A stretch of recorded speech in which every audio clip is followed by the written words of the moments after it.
Who's hacking into homebrew. And I don't mean homebrew as in building things or the Wii or Xbox. I'm talking about actually making alcohol. So how do you hack beer? Well, there's actually a lot of different ways that you can. So, Ben, come on, man. There we go. There's our intro screen. So you've got the delivery system that you can hack, and that's actually kind of the easiest way to get started into hacking your homebrew.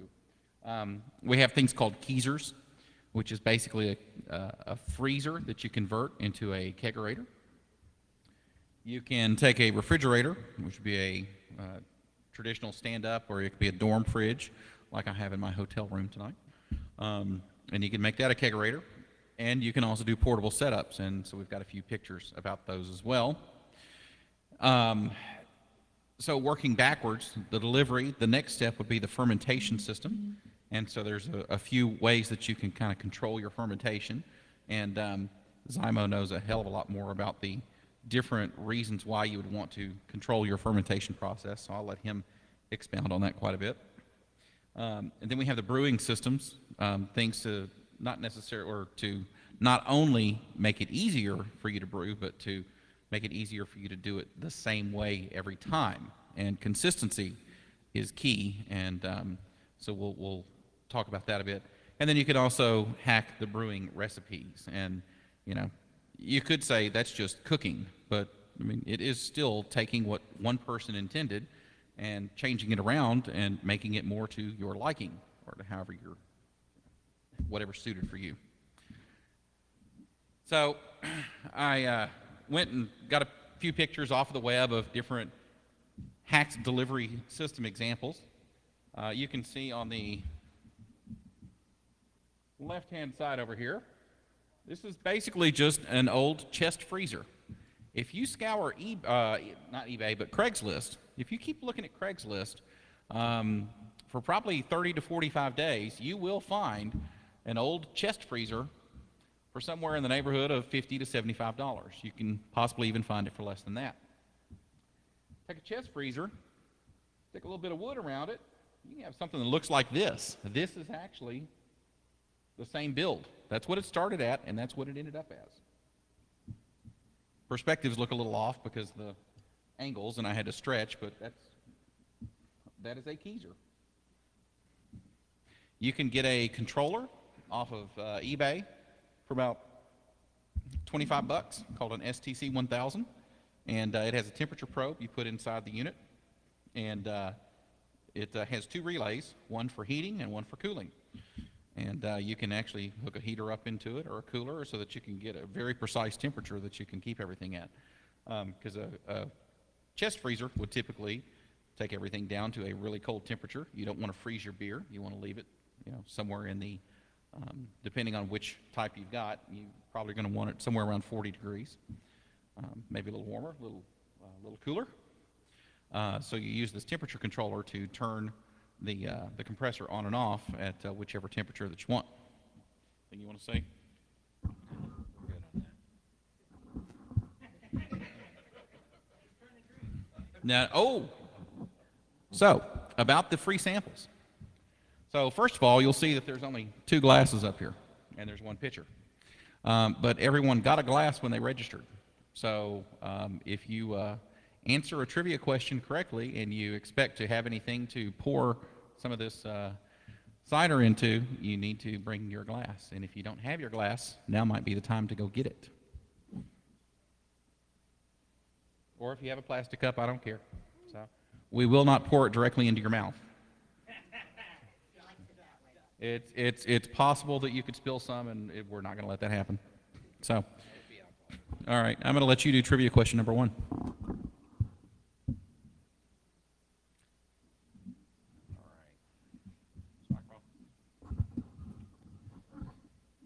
Between ales and lagers, which one has the lower fermentation temperature? Was that you? Okay. So, So the answer is lagers.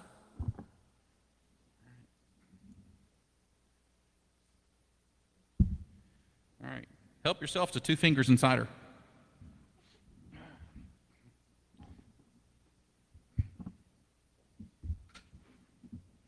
So here we have some more elaborate setups of the keysers for your delivery systems. Some people will go through and put in lighting systems, but underneath it all, you pretty much have just a basic $50 Craigslist chest freezer. Those are the same guys that have the lights on their motorcycles, aren't they? They're probably the same guys who put lights on their motorcycles, yeah.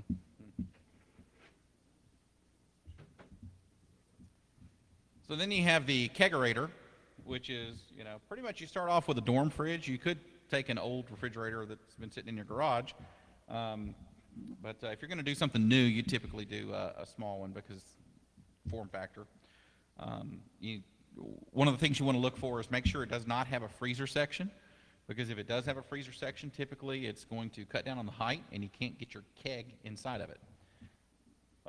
So check those inside dimensions. The types of kegs that we use for homebrew, they are not the same kinds of kegs that you would get if you went down to the local party store and said, hey, I want a keg of Newcastle or Bud or anything like that. Homebrew uses old decommissioned Pepsi and Coke kegs. So they're 5 gallons. Yeah, they're called Cornelius kegs or corny kegs. So you can also get a half corny, but they're very, very difficult to find, and you'll end up paying more for a half corny than you will for a corny keg, just because they're so rare. But people get half cornies because they have very small kegerators that they have room to put them in. Yeah, you can put them in your fridge. Let's say you wanted to take a batch and you wanted to split it and send it to multiple places, or you wanted to maybe keg half of it and bottle half of it, then it's easier to do things like that. Or if, we'll look at some of the portable kegerator systems, and let's say you didn't really have a full-time kegerator, but you wanted to have your party batch ready to take for tailgating or anything like that, then you may want to use half cornies. I had 2 at one time. The metal was really crappy, and they were made somewhere in Europe. They fell apart after the first time I used them. I took the fittings off, and the threads just all started disintegrating and stuff. They weren't very high quality. They were ungodly expensive. Hey, I think we're ready for some more trivia. All right. So we already asked the question, and you're not eligible. We're the only ones allowed to get drunk. Off of this, in this particular, you can get drunk anytime you want to, just not off of this.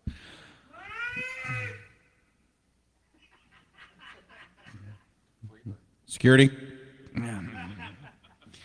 Okay, so we've already answered the question, which has a lower fermentation temperature, lagers or ales? And the correct answer was lagers.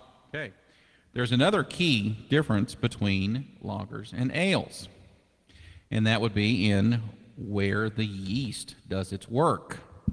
So who knows the difference between lager yeast and ale yeast in terms of how it eats the sugar and belches out carbon dioxide? Absolutely correct. Ale yeast does all of its work on top, and lager yeast does all of its work at the bottom. Okay. I know absolutely nothing about the process, so how do you set up the environment that would decide that it's going to process either on the top or the bottom? By the yeast you put in. Yeah, the yeast itself is what makes the difference. So basically, you open up a packet of yeast. You can either get dry yeast, which some people will just sprinkle it in. Some people will go ahead and wake it up by putting it into some room temperature water, which is kind of recommended. Or you can get a yeast pack that is already suspended in liquid. But either way, the yeast strain itself, which they're microorganisms. That's really what it is. It's bacteria. But it's good bacteria because it gives us things like beer. It's beautiful bacteria. So Basically, the DNA of the yeast is what determines where it's going to do its work. So an ale will basically live on top, and when you actually put the yeast in and it starts eating up all that sugar, you'll see all of the work happening at the top, and it forms a layer called krausen, and it starts bubbling up and making, it actually looks kind of disgusting. Yeah, it looks kind of disgusting in the middle of the process. Yeah, the krausen. But if you do a lager, it, number one, has to be at a much lower temperature, and number two, it does all of its work at the very bottom. It takes a lot longer. Much longer process. So,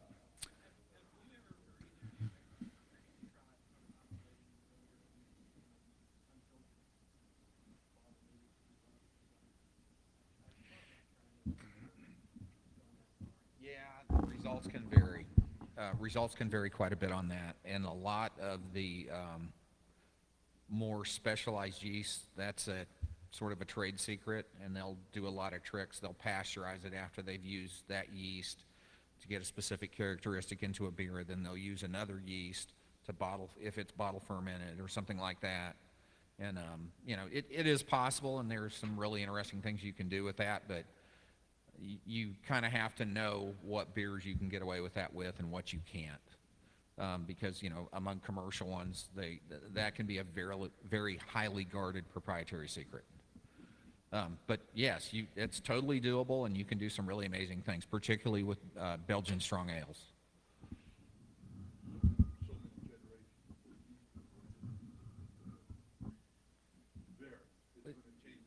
And that depends from yeast to yeast. Certain yeast are more tolerant and will last a lot longer than others.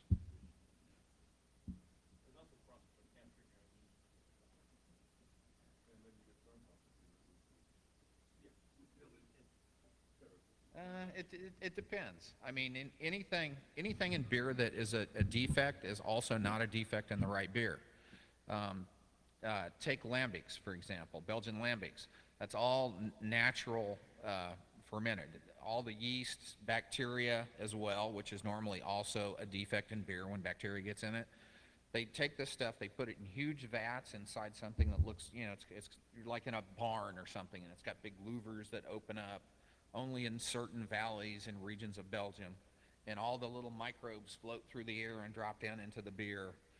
And so you've got these yeast, you've got this bacteria, all this stuff that would normally make bad beer. It would normally be a flaw. It would normally be terrible stuff, and it makes this incredibly delicious beer. Like for example, their framboise, which is the raspberry stuff. I mean, that stuff can be almost like raspberry champagne.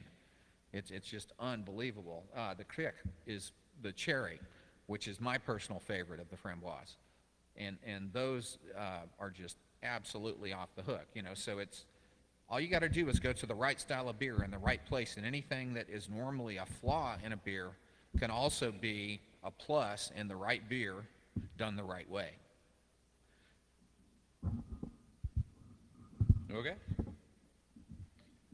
So I guess we'll get back to our, we got diverted with our, we'll get back to the slides here.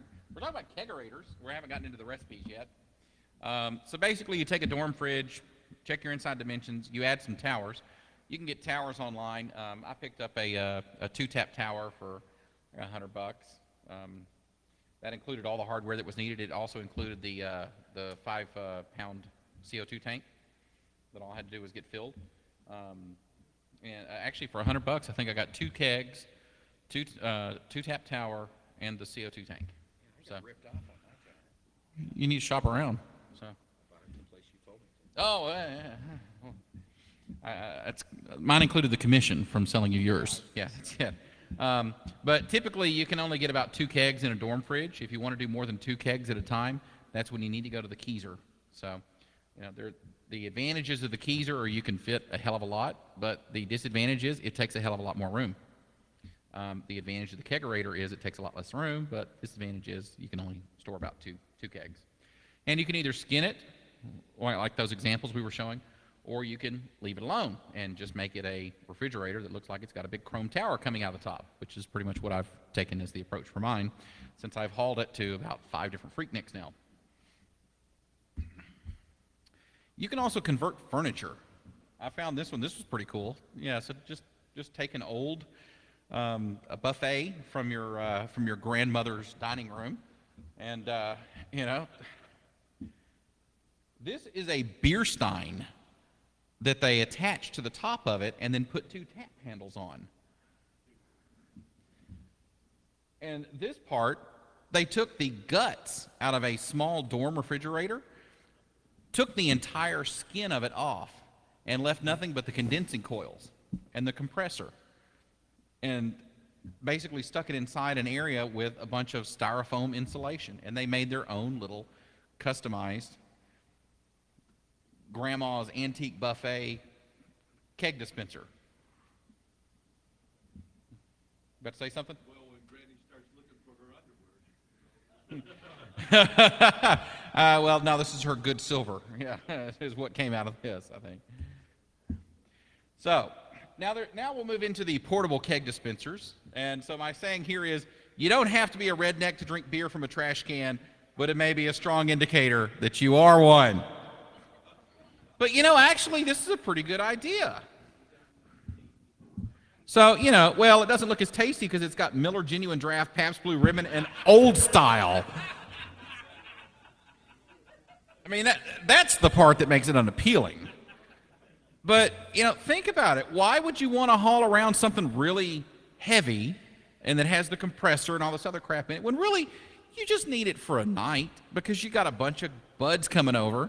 And you're gonna drain it in one part, and it's on wheels. All you have to do is go raid an ice machine or go down to the gas station and buy $10 worth of bagged ice, fill it up around there, and you got 3 taps that'll last you for the entire party. I mean, you could take some spray foam insulation and cover the inside of it if you wanted a little bit better, you know, coverage to last longer before all that ice. Just remember to cut a drain hole plug in the bottom, otherwise it'll be a pain to dump. But there's a lot of people that are making little portable keg dispensers. Trivia time. We have too much cider left, based on the number of slides I have left.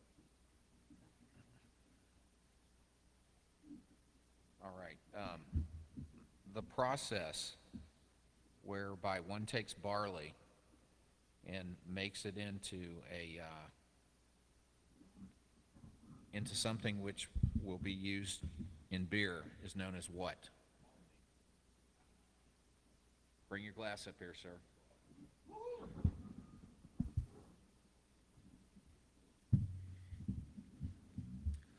For a bonus pour, Yeah.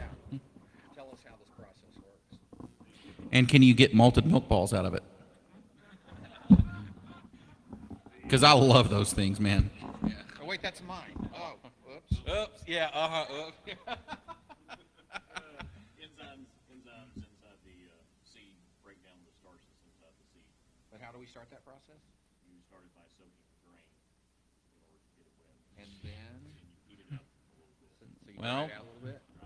First it starts out dry. All right, that's a bonus point. yeah. We'll give it to you, but you also need to crack the grains first. Otherwise, the shell's a little too hard to get the enzymes going in there. And get the water in there to make it happen. Starting Yeah. the fermentation process, which creates all the enzymes. Yep. Thank you. So here's another portable kegerator. I thought this was a little bit more elegant solution. Here's one that's, again, on wheels, but it has the telescoping handle in the back. But you know, it doesn't have to be complicated, and you don't have to keep the whole keg cold, just the beer lines. I didn't find any good pictures of this, but there are also people. You take a cooler, and you just put your lines in, and you make it go through a circle a few times, and you just pack it. Keg doesn't even have to be cold, but you have your outline through the cooler. Now, you got some issues with what happens when you take gas, like CO2, that's inside of your beer, and you rapidly cool it. Then, you know, it's going to get smaller, and then when you get it warmer, it's going to expand again, so it could create some foam like crazy. But Yeah, there's some good versions. There's some really good versions of this where they have a piece that actually sits in here. These, it looks like the kegs are kind of sitting in it, Is Yeah, that correct? halfway. Yeah, they're halfway in it. Mhm. There's some really good versions of this where you have something that's sort of like an aluminum radiator, and the kegs sit completely outside of it, and the beer comes in through that, runs through it in the right way. We probably want to start high and then go low with it. Comes back out and it's nice and cold. Those are called a manifold, by the way.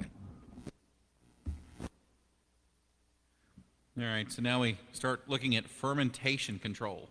So, next trivia question.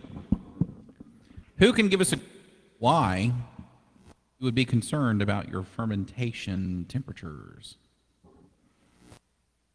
Anybody know why it's important? Iron Geek?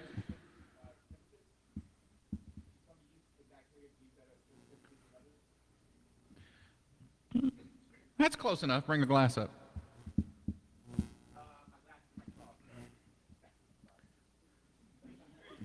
Yeah, yeah.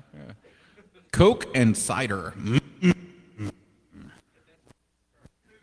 Yeah, yeah. That's Heineken right there. Yeah. All right. So there's a couple of different reasons why you would want to control the temperature of your fermentation process. One is if you come up with a recipe that you really like, you want to be able to repeat it. So you want to create or recreate those conditions exactly every single time. So if you brewed a beer and it fermented at, say, 72 degrees, then you would want to make sure that it fermented at 72 degrees every time. Or if it fermented at 68 degrees or 65 degrees or whatever it is, you want to have consistency. The other reason is that certain yeasts perform differently based upon the temperature. You've got your profiles for your ales and you've got profiles for your lagers. As Aaron had mentioned, as Zymo had mentioned earlier, you know, the lager fermentation needs to happen at a much lower temperature than an ale. Anything else you want to add to that? Okay, so another thing is most yeast, be it lager or ale, if they're brewed or fermented at a higher than normal temperature, they will kick some off taste, as he has alluded to in bullet point number 3 here. You can get fusel alcohols, you can get certain fruity esters, which may or may not be something you're looking for in the particular profile of the beer that you're brewing. Sometimes you intentionally brew them at a higher temperature than normal because you want them to kick fruity esters out and stuff like that for certain ales. Other times you don't want that at all. You want a clean, clear, malty taste. But there are some unusual things that you may or may not want to introduce into your beer that can happen with it when you get into higher temperatures than what the yeast really would like to have. And certainly the consistency thing is there. That's why really, really good, and we're going to allude to, I'm going to talk about it now, but we're going to talk about it a little bit more later. Really, really good fermentation chambers have ridiculous temperature control. You can stay within 1 degree of your set temperature at any time throughout it. That's almost like the holy grail of making beer. It's like, you know, almost like Mr. Beer. As you can make it the same time after time after time after time because you can control the temperature that well. But yeah, you mentioned Mr. Beer, which is a very cheap. Mr. Beer like Mr. Coffee. Yeah, not Mr. Beer as in, yeah, because friends don't let friends Mr. Beer. If you'll take a look at this particular chamber here, you'll notice, well, now you have to start giving up a large amount of your house square footage to do these things. Yeah, who cares? But, you know, basically they just built a room and then they padded it full of pink insulation and then they added a window air conditioner into it. So I happen to have an extra 1.5 ton. I think it's a 1 ton is what it is. I have an extra 1 ton window air conditioner that's just sitting down in my basement. So I'm going to actually build one of these in my crawl space because why not? I've got it. You know, I can add a $30 temperature controller and I can have pretty precise control. But, you know, That's a good example of it. But you don't have to go elaborate. This is somebody who didn't even decide to build the frame out of wood. They took the big sheets, the 4x8 sheets of styrofoam, and they put them together with duct tape. And then their cooling source is a very small dorm refrigerator that they took the front door off of. And that's how they're cooling their fermentation chamber. It works. Is it the most elegant solution? No. But, you know, it doesn't have to be elaborate. It doesn't have to break the bank. You can use parts that you have. That's what hacking is all about, right? It's taking a look at what you've got and figuring out how you can make things work together that weren't really thought of originally. So you got to think outside the box, or in this case, with different types of boxes. That's right. That's right. We need another trivia question.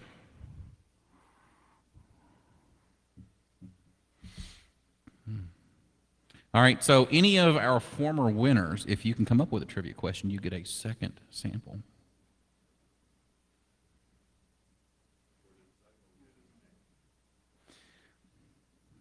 There we go. All right. So if anybody can explain why my partner's here's name is Zymo and what its relationship is to homebrewing, you can get your sample and you can come get yours. No. You don't answer it. You came up with the question. No, but you get another pour for having come up with a question. Yeah. Maybe it's some type of bacteria or process. I don't know, it just sounds kind of funky. No, he just wants a drink. I told you to start out. You look desperate. Come on up. Come on. Bring a. All right. Yeah. Desperation for. Okay. All right. Just a small amount. Someone just Googled. Yeah. Yeah. Either that or he heard someone in front of him say something. Yeah. So the Homebrew magazine is basically, well, it's Zymer and study of fermentation. So that's why he's Zymo. All right, you can have another one if you want. Like what? Free? Yeah, twist my arm.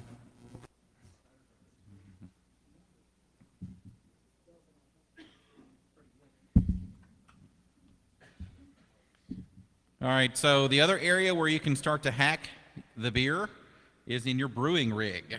So as we have stated a few times, consistency is the key. You want to make it easy to replicate your process over and over and over again. So you've got several different stages to the brewing process, and you've got different ways of doing your brewing. So the one that takes the longest and is the most complicated is all grain, and it certainly takes more equipment. Then you have the extract kit, which takes some of the time out of it. You still have to boil it, but you don't have to necessarily do the mashing and the and extracting all of the goodness out of the grains directly. You just buy a can of the malt that's already been created, pour it in, and then you steep your other grains. And then you've got concentrates like Mr. Beer, which is literally just add water type of experience. And as we said, friends don't friends, Mr. Beer. Now the other thing is water. It's how I started too. But after one batch, I gave away my Mr. Beer. I decided, hey, this stuff almost tastes like beer. Imagine what I could do since I have a chemistry degree if I really had some good ingredients. Yeah. If I actually put some effort into this, imagine how good this would taste. Because the first batch I made, it was Mr. Beer, and I'm like, well, it's better than a Killian's. But a lot of things are better than Killian's. So yeah. So the other thing is water is heavy. So if you can capitalize on that and make a rigging system that lets your process flow from top to bottom, you can let gravity do a lot of the work for you. So those are the most popular rigs. You've also got some that have pumps in them, but that's when you're really starting to get into the high dollar. And let me tell you, if you're getting into home brewing because you're thinking you want to save money, yeah, that's like buying a boat because you think it will cut down on your commute costs. It won't happen. It only saves money if you have unlimited amounts of time. Yeah, well, It would save money if you were capable of drinking more alcohol than your body would be able to process before you were 170, 180 years old. So here we've got some brewing rigs, and I actually put the caption for this on the next slide, but so they are. So take a look at the picture, study the picture, and then read safety. Yeah. Let's take some 72,000 BTU propane burners and put them on wooden pallets. Yeah! Inside of your garage. No carbon monoxide issue there. Exactly. Why am I so sleepy? Uh-huh. Is it the beer or the carbon monoxide? A little bit of both. All right, so this is, well, it's certainly a creative home rig, that somebody has come up with. I think I would at least coat it with something instead of just exposed wood, I'd get some of that deck solution that, is like rhino lining. Have you seen that at Home Depot? It goes on like paint, but it basically gives you a rhino liner on your deck. I think I would at least do that to the pallet before I lit a fire on it. So this one you may not be able to see, but it was really good for the safety last caption. So we've got, what's our lautering temperature? It depends upon what you're trying to do. You're Greater than 100 degrees Fahrenheit? absolutely generally got 165. So we have 165 degrees, and that's probably about what, 4 gallons, 5 gallons worth? Okay. Sitting on top of a little wooden stand that is held on with little orange Home Depot clamps, which you may not see, that is sitting on top of a couple of sawhorses. So we're going to go from 165 degrees downwards, and it's all held together with a couple of wood clamps. Hence the caption. Oh, that's it. Okay. Invisible fire retardant paint. But at least they moved it outside of the house. At least it's outside. There's a car here, so they're in the driveway. Yeah. So easier access for the paramedics when they come in. Alcohol is making us sleepy and not the carbon monoxide. Exactly. Speaking of which, I think we need to give away some more. No more freebies for him? We didn't really think this through. We didn't come up with trivia questions. We figured we'd do it on the fly. So,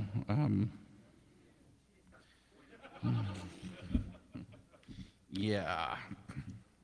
Who can tell me what's in my next slide? Yeah. Oh, shit. Yeah. No, you lost. Yeah. Childproof brewing. Yeah. No, we have an example of a good brewing rig, or at least more of a safe brewing rig. Now take a look. Yes, we have a welder here, and in the center we actually have pumps. So this is when you start getting into the really expensive stuff. So it's pumping it throughout the various. Okay, and yeah. So here's another good one. This one they actually made a control panel. It's got blinky lights and dials. Well, but they also have an exhaust fan. They have an exhaust fan. I mean, they're smart. That's right. Okay, so that was the slides. What else did we want to? Recipes. So let's pull up some recipes real quick. Well, Do one last thing. Pull up a more beer. I have to connect to the Clarion here. Fermentation chamber. Conical fermentator. Put that bad little. Yeah. Go ahead.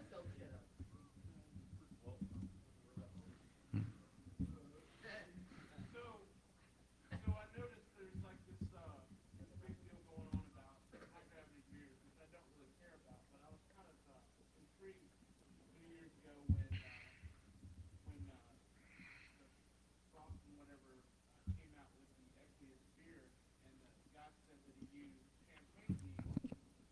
and real horse sweat. That's why it's called equus, right? Okay.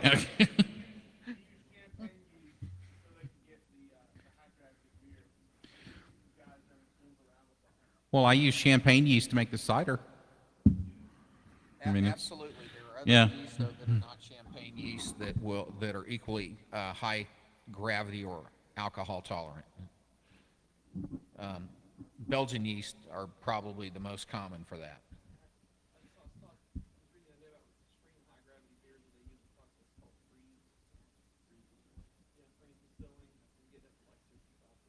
Und sie Eisbock, yeah. Yeah. 130 proof beer. At that point, it would be liquor. Yeah, it's just.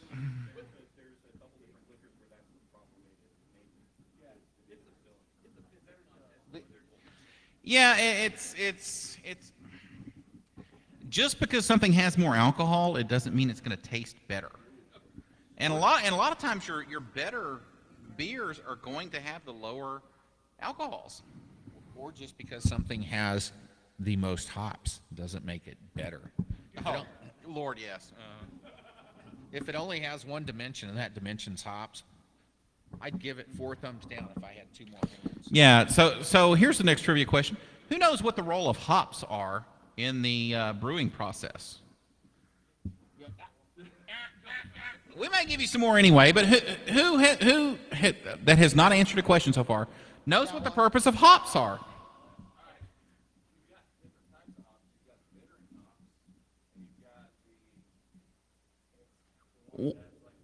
Not even getting into that level of detail. Just what's the purpose of it? He kind of did, yeah. Yeah, okay. All right, come on up. So basically,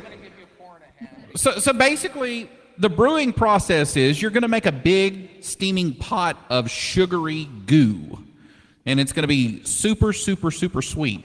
And you know how Sweet and Low or any other of those artificial sweeteners, if you put too much in it, it just turns the flavor to just crazy? Hops are basically the counter to all of that sweetness. Hops are bitter, so the more hops you add, the more bitterness you're adding into your beer. And if you don't offset it with more of the sweetness, then you're going to go way over into one particular flavor profile. They are a preservative, yes. That's why IPAs have a really high hop or IBU, HBA, whatever your scale is. They've got a really high hop value to them. They're really bitter.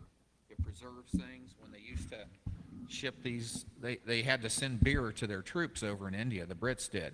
And so what they did was they were like, hey, what can we do to preserve our beer to get it to our boys over there? Hey, if we just load this stuff full of hops, you know, for some reason it seems to last and it's preserved and it doesn't go bad. That's what we'll do. Hence IPA or India Pale Ale. All right, so we were talking about how if you thought that brewing your own beer would be a good way to cut back in price. So, you know, here's what a 7.5 gallon conical fermenter, heated and cooled, so this is one that'll control your temperature pretty much exactly. Give a zoom on this one. Let's see. Oh, you gotta just click on it. Oh, yeah. So, Oh, yeah. keep both of your hands above the table.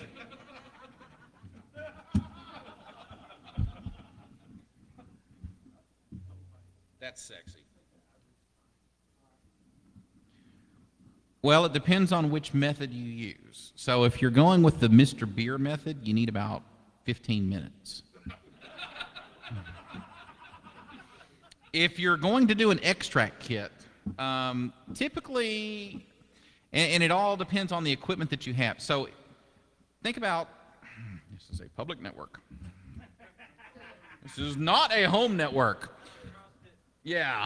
So, you know, the upgrades that I have done to my system have been in the burners that I have purchased, because I have one of those nice smooth glass top stoves. And if you've ever tried to take 2.5 gallons of tap water up to boiling or to the 165 degree steeping point, it'll take an hour and a half to get up there on high. So I've now got that's a good stove. And so I now have a propane burner that has concentric circles and lots of nice little ports on it, and it'll take 4 gallons of almost ice cold water up to boiling in 3.5 minutes. It's roughly half the heat of the sun. And, you know, that was a really good investment because it cut down on my time that I needed to do my brew sessions. But it's real quick. So typically, once you get to 165 degrees, you'll steep for about 20 minutes. And then after that, so you put in your specialty grains, you put them in a bag, and you let them steep, kind of like making tea. It's really what it's like. And then once you finish the steeping, you pull the grains out, and then you get it up to boiling as fast as you can. And again, I can do that really fast with my fancy new burner. And then you're going to boil it typically for right around an hour. And then you have to cool it down to room temperature. So I have not invested in that next step, which is a wort chiller, which will let you go from really hot to room temperature very quickly.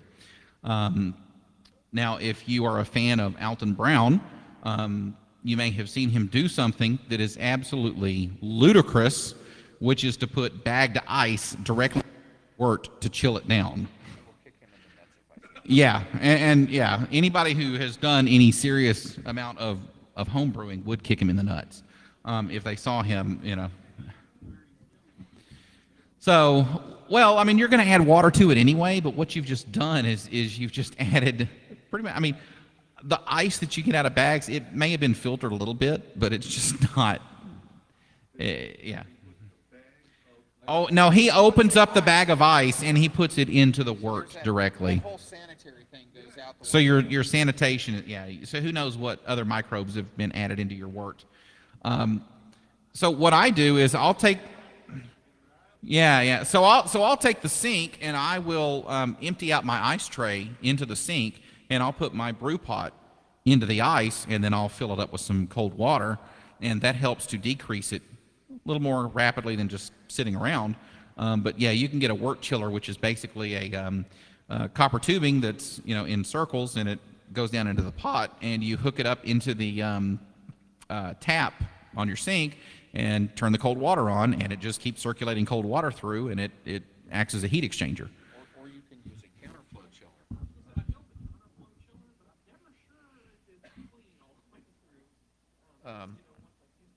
I suggest running a 2 or 3 gallons of boiling water through it after you've used it.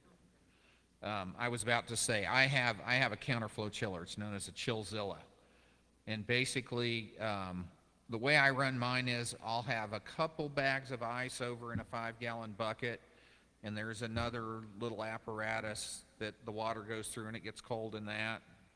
Then that comes out, it comes in, it's going, you have basically one tube that comes out here that's bigger, and you have another one that comes up.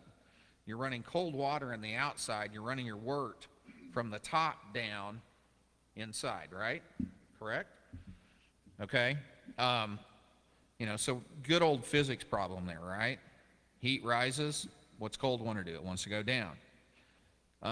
So we're running it like this, and I'm also pre-chilling my water before I push it up through the counterflow chiller. I can literally sit there and run stuff through here, and as long as I regulate the speed at which I push my wort through my counterflow chiller, I can drop it down into a glass carboy at 75 degrees from boiling by running it through a counterflow chiller. And I really did that because I got tired of the amount of time it took to do the whole bag of ice thing to chill my, I have a 10-gallon pot, so that's, you know, it's bigger and it takes more ice, and you got to have a bigger thing to put it in with all the ice, etc. I got tired of buying so much ice, and I got tired of the time. And you know, when you've already put in 6 or 7 hours on a all-grain batch, that extra hour, 2 hours at the end of it, that's worth a lot if you can cut that off. But yeah, run boiling water through it. Yeah, that's where you tend to end up spending your money, is in things that can save you time, in the whole brew process. First, you shave off the time, and then you work on the consistency, I think. You had a question? What kind of chilling time do you have with counterflow? Because I use the work chiller, so I was wondering if like more effective or because usually my brews are between like 3.5 gallons to 4.5 gallons, Mm-hmm. and I've got the 50-foot chiller, so it's usually down to 100 in about 5-6 minutes. Sometimes a little bit longer. It just really depends on the water temp.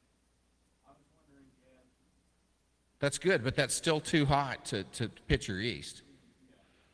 Right? And you want to get down. I mean, I'm literally in the time that I'm running this through, and I'm going to say 15 to 20 minutes at the most, I have 75-degree wort down here ready to pitch yeast immediately. 75's fine. You're talking 15 to 20 minutes, and I'm running it directly out of the pot, through the counterflow, right into a glass carboy. That quick. Trivia question, what happens if you pitch your yeast at too high of a temperature? You have a glass? So, yeast, does it actually die or does it just go back to sleep?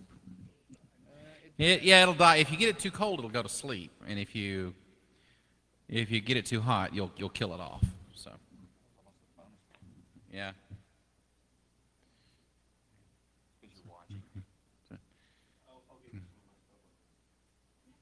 This is made out of PGA. Yeah. Uh-huh. All right, any other questions? Want to talk about geekiness factor on this for a minute? The geekiness factor, yeah, you got your fans built into it. You got the... What that is. See the fan here, folks? Who's familiar with the Peltier effect or thermoelectric cooling, TEC? We've got a hand in the back. So what is that? That's sort of like an air conditioning plant on a chip almost, right? We run a current one way, we pull some heat off, do something like that. We can really cool the hell out of something. So what we've got here, we've got this hooked up to a microcontroller over here on the left.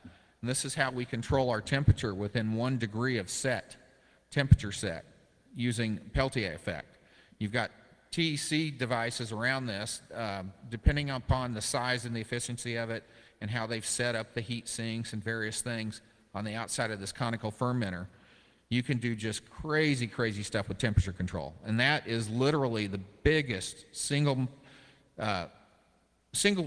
biggest thing that I can think of to make repeatable beer time after time after time after time that tastes the same way, that has the same profile, that does all these things. When this is done in a commercial brewery, what they have is they literally have glycol jackets around the fermenters that control this, do temperature control around it. That's uber expensive, and of course we can't do that. But this is sort of like, I wouldn't even say Cadillac. I would say this is more European. I was going to say I'm going to go German here maybe, or if the Belgians had a car that matched that, I would go with them since they're sort of the Disney World of beer. But my grandmother and my great-grandmother are both from Belgium, from the Flanders region. And I remember when I was 5 years old, my great-grandmother pulled me over to the side one day when she was making beer at her house. I have no idea how she got ingredients for this back then, because, you know, until the last, 10, 15 years ago, a lot of places in the U.S., it was really hard to get ingredients to homebrew with. She somehow had stuff to do it, and I went out one day, and she had this gigantic pot going, and I said, "Granny, what are you doing?" She's like, "Aaron, I am making beer, the bread of life. Aaron, come close. I want to tell you something very important." And I was like, "What, Grandma? What is it? What is it?" She says, "Aaron, in Germany, beer is a way of life. But in Belgium, beer is the way of life. Never forget this. Don't tell Fred Schneerman from Bosco's." Well, the former brewmaster at Bosco's that. He's German. He hates to hear that. All right, so I just thought of another trivia question here, and then it completely escaped my mind. What's your name, Scott? Begins with an S, ends with a T. Let's see. Yep. T went off into the whole Belgian bit. You're welcome to think of something. We got a little bit left here. Because we're going back to the keg after this, so, you know, we can give this to whoever.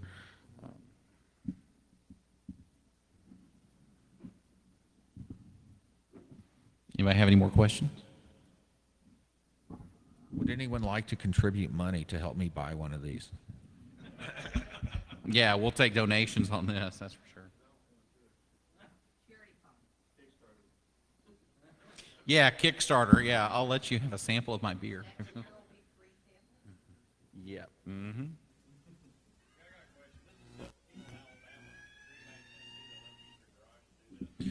Oh, that goes to my so can anyone tell me at what point and what or who made homebrewing legal in the United States for the most part?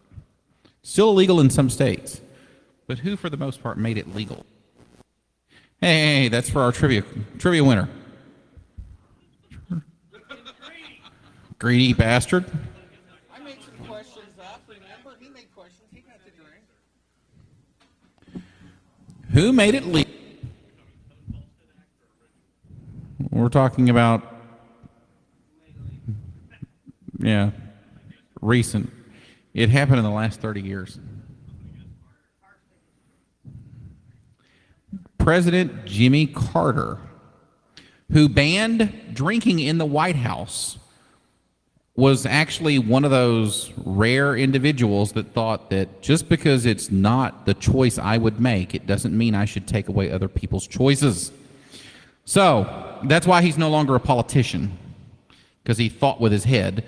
But yeah, he signed a law that made it legal for people to brew up to, anybody know the answer? How many gallons? No, it is not 5 gallons. So it's an IRS exemption, because the people that will come after you are the revenuers. That's right.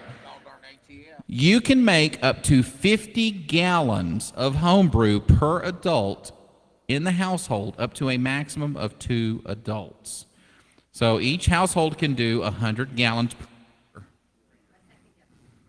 So that was basically Jimmy Carter's. So, Dink, would you like? Drink, Dink. Yeah. Yes.